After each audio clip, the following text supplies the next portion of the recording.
As Kanike states in the book Acting and Performance in Moving Image Culture, the art form of acting has remained relatively stable over time. Whether a performance was made on a theatre stage or in front of a camera, actors have always succeeded in creating a character that audiences could empathize with. But a recent technology which is increasingly becoming more and more used by both the film and game industry is motion capture.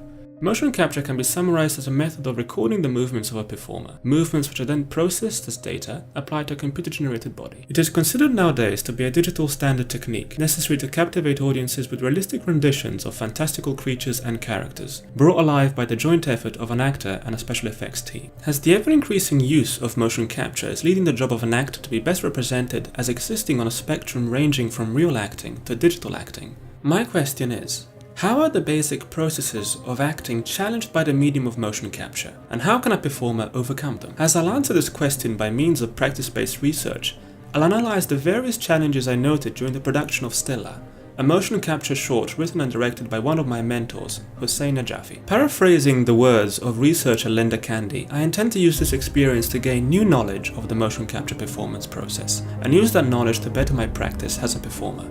Live-action actors often get the advantage of adding to the performance by means of visual stimulus. The visual benefits in a film or theatre production are often attributed to the presence of setting, costume and props. Actors can interact with the physical, realistic world, and from such practice being able to deliver a realistic performance. Motion capture is stripped of all these elements, leaving a lot to the actor's imagination. The recording process is often done in a dark studio, commonly called the volume. Costumes are mocap suits, adorned with markers meant to collect data, and props are often not used as they occlude the data gathered from a performance.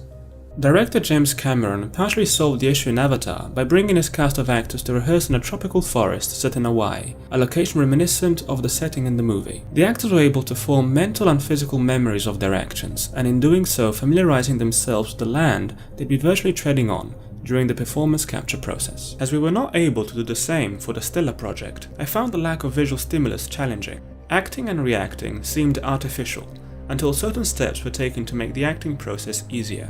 I took example from Andy Serkis's way of acting, which in the words of Balzac, follows Strasberg's method of relying on the director to guide the performance. During the rehearsal process, Hossein guided me through each scene, providing detailed imagery for each setting and giving me the ability to envision my whereabouts. Invent their space in their minds. So there should be a lot of direction in terms of helping them to imagining different pieces and different places. During the filming of Beowulf, director Robert Zemeckis needed his motion capture actors to realistically interact with props, so the art department created wire mesh replicas of real objects that resembled their overall shape, but being hollow wouldn't entirely occlude the data. The same was done for Stella. Intricate meshes were found or created for the actors to interact with realistically.